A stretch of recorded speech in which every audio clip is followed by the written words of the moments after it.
Hello and welcome to La Rosa Reads. I'm Denise La Rosa, and today I'm going to share all of my November reads with you. So, this was an interesting and productive reading month for me. Of course, November is infamously known as Nonfiction November in the bookish world, and I actually read 4 nonfiction books this year. I am really happy and proud of myself for doing that. I started off my reading journey being a nonfiction girly, and over time, just evolved into a fiction lover through and through. And so, Nonfiction November is a wonderful way for me to revisit and reconnect with the genre that brought me into reading in the first place. The first nonfiction book I read in November is titled The Black Swans of Harlem. 5 Black ballerinas, 50 years of sisterhood, and the reclamation of a groundbreaking history. This book centers 4 ballerinas, like the subtitle states, who danced with the dance theater of Harlem in its earliest formative years. Arthur Mitchell is known as the founder of the dance theater of Harlem, and what he did was no small feat. Black ballerinas were not the ideal ballerina, and so he was breaking ground by creating this dance company. He is known to many as a wonderful innovator and creator. I found myself bristling at the narratives of these 4 ballerinas. I saw a different side to Arthur Mitchell. I must admit that he isn't a dancer choreographer whom I paid a great deal of attention to in my dancer years. I tend to really be inspired by Alvin Ailey and that form of dance, modern dance. So I was learning more about him being Arthur Mitchell, than I have ever learned before. And some of the things I learned were very troubling.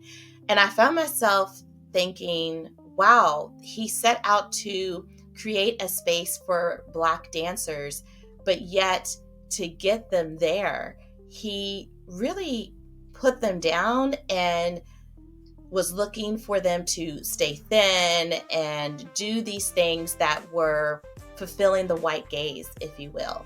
And I thought, how ironic is it that his whole purpose of creating this dance company was to lift up Black dancers, but yet he was still putting them into this white box.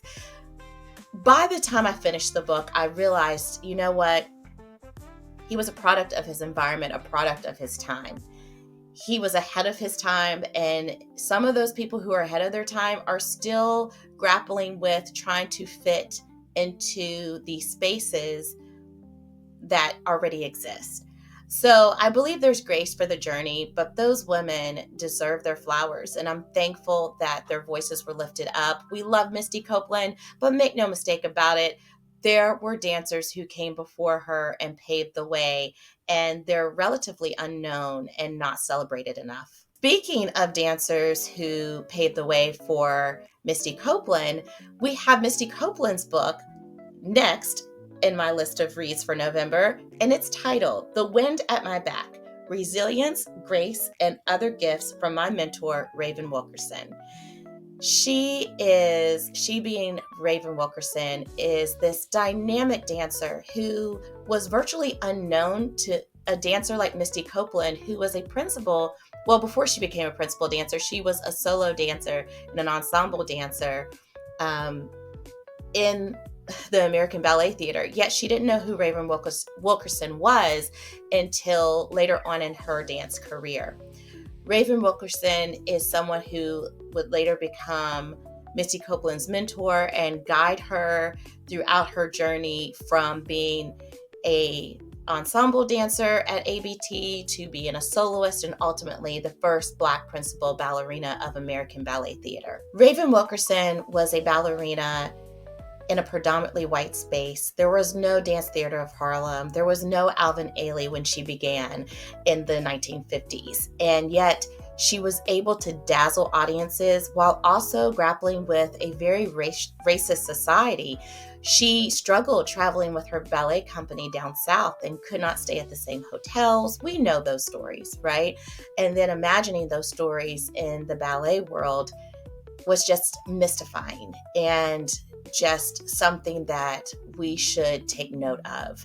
I enjoyed this book. It was very average in terms of the writing, and knowing Misty Copeland's story the way I do, I felt like a lot of it was repurposed and had little inserts of Raven Wilkerson moments. And so she's basically retelling her story, but then putting moments with Raven in the story. It was fine. It was inspiring. I enjoyed the read nonetheless. JoJo is a pop star phenomenon who took the world by storm in the early 2000s, and I always felt that she was underrated and undercelebrated. And then she dazzled us this year with her memoir titled Over the Influence, a memoir. And I was just so intrigued and curious about her story. She is a young white teenage girl. Imagine this. She's a young white teenage girl who has a voice of like an older Black soul singer. It was something to behold. I mean, you think of Christina Aguilera, but yet there was something a little extra and a little more raw and authentic to JoJo. And I thought she was going to have a long-lasting career, and then she disappeared. Well, JoJo tells us what was happening behind the scenes, how and why she disappeared. And preceding that, she tells us about her troubling upbringing. And you just have a sense of what like sudden quick celebrity does to young stars, to young people, and how it has the ability to just have them grow up too fast and challenges their family dynamics. I enjoyed this book. I am just so proud and excited to see JoJo embrace her truth, embrace her story, and share it with the world. The last nonfiction book I read for Nonfiction November is titled Lovely One, a memoir by Supreme Court Justice Ketanji Brown Jackson.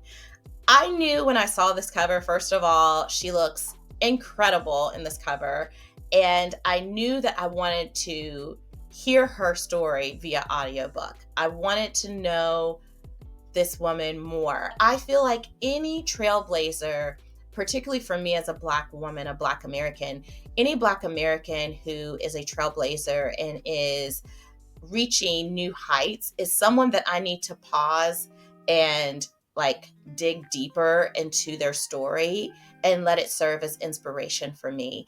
Especially having young Black girls, having young Black daughters, I need to know who these people are and just share their story with my children. I enjoyed her story. I enjoyed her voice. I am really intrigued and amused by the fact that Ketanji is an artist. Like, she is a performing artist. She has a background in theater, but I love learning something new about these people who are impacting the world in one avenue, but learning that there are many layers to who they are. It was a very, very good read. Backing up to fiction, I read Ann Petry's Miss Muriel and Other Stories. Oh my goodness, this is my third Ann Petry book. I have 2 more books to go of Ann Petry's. I have The Narrows and her middle grade novel about Harriet Tubman. This was a short story collection that started off super slow for me, and I was a little scared because I was like, uh-oh, I thought Ann Petry was an automatic winner for me, and I was not digging the title short story, Miss Muriel, and the story about that. There were a couple of stories about those particular characters, and I thought to myself, okay, this is like a 2.5, 2.75, 3-star read. And then Girlfriend delivered like she always does. And the stories were delivering one after another, after another, after another. I had a thoroughly magical time reading these short stories as the book went on. It took me about 30 to 40% of the way to get to that joyous occasion, but I'm glad that I got there. Ann Petry, I still love you. I was inspired to read The Most by Jessica Anthony, and Who else to inspire us to read than Russell from Ink and Paper Blog? I love Russell. I love his channel, Ink and Paper Blog. And the most just really intrigued me. We have a wife, it's in the 1950s. That era is very intriguing for stories about wives in the 1950s. And she decides to get into the pool, the community pool at her apartment complex. She is the mother of 2 boys, and she doesn't get out of the pool. She stays in the pool for like 12 plus hours. And you think to yourself, well, this book, the story is a novella essentially, but even with it being a novella, how in the world do you have a fully fleshed out story about a woman who's just sitting waiting in the pool all day?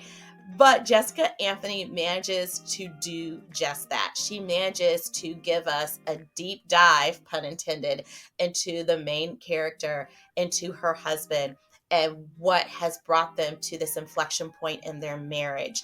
And although this is a white American couple in the 1950s, I feel like married couples of all races and nationalities could relate to some of the aspects of their marital challenges and how you can lose yourself in a marriage, in a relationship, and how important it is to reconnect with yourself before it's too late.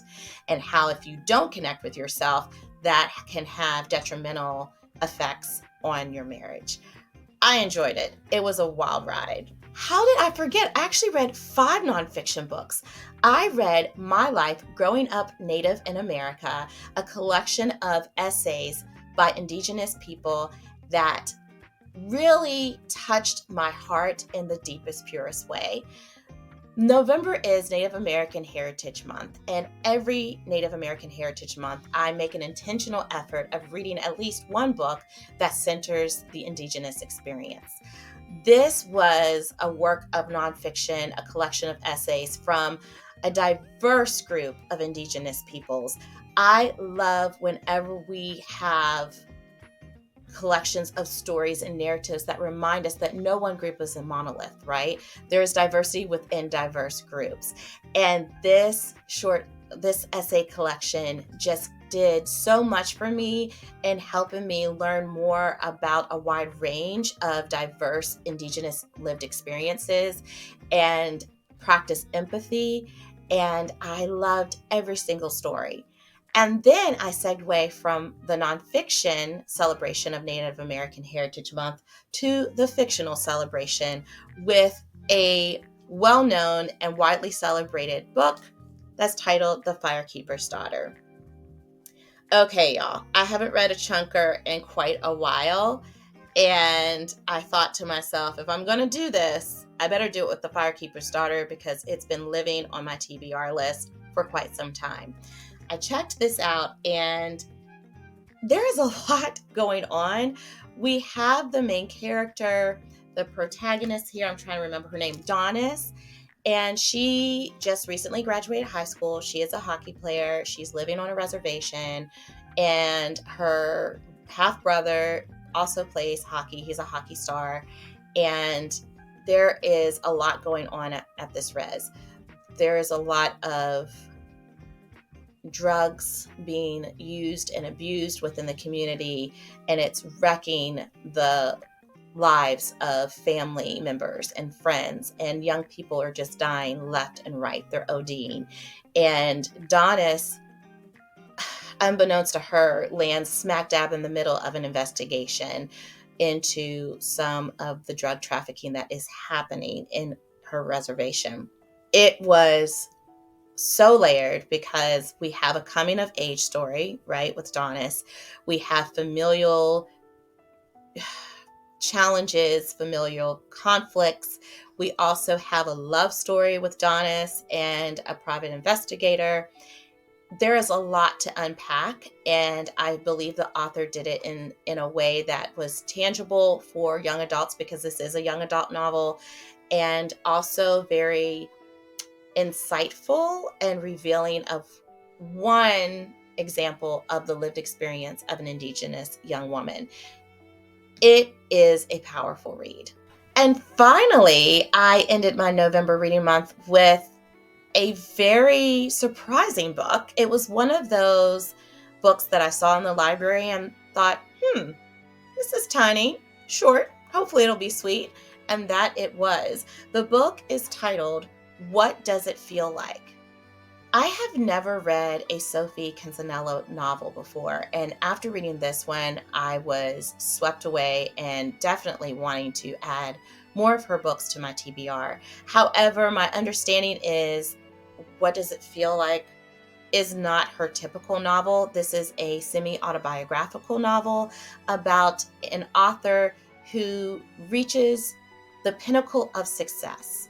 She has a super successful book, a wonderful, loving, supportive husband. She has 5 beautiful children, healthy children, and her most successful novel ends up getting adapted into a film. And she is just living her best life. And she feels like she is the luckiest woman in the world. And then tragedy strikes. And she is in the midst of a health crisis, being diagnosed with a brain tumor, this incurable brain cancer that just shifts the trajectory of her life and the lives of her loved ones. She is at a crossroads, and each vignette connects and weaves the story in a way where you're literally inside the mind of this woman who becomes tragically, traumatically ill. And it is so simple and so powerful. I just have a hard time finding the words to describe just how strong of a read this was. This book did what you want books to do, to move you in a deep way, to have you thinking about things in ways that you've never thought before, or thinking about things that you've never thought of before, and also thinking about yourself and your life in ways that you've never thought about before. If a book can move you to do all of those things, it is a searing read. And I just highly recommend people read this book. I try to avoid books like this because they just take me with my little anxious self to a really sad place. But Sophie managed to take you to this place in a way that was done with love, care, intention, and warmth, just warmth. So you couldn't get but so down. And I just think it's such a brave book. It was a brave story to write, and she did an impeccable job of making the characters real and relatable. I loved it. There you have it, folks. That was my November reading month. I have not read this many books in a month all year. 9 books. Okay, LaRosa, you read, girl. What did you read this month? Let me know. Let me know if it was a successful month or not. And until next time, happy reading. Bye.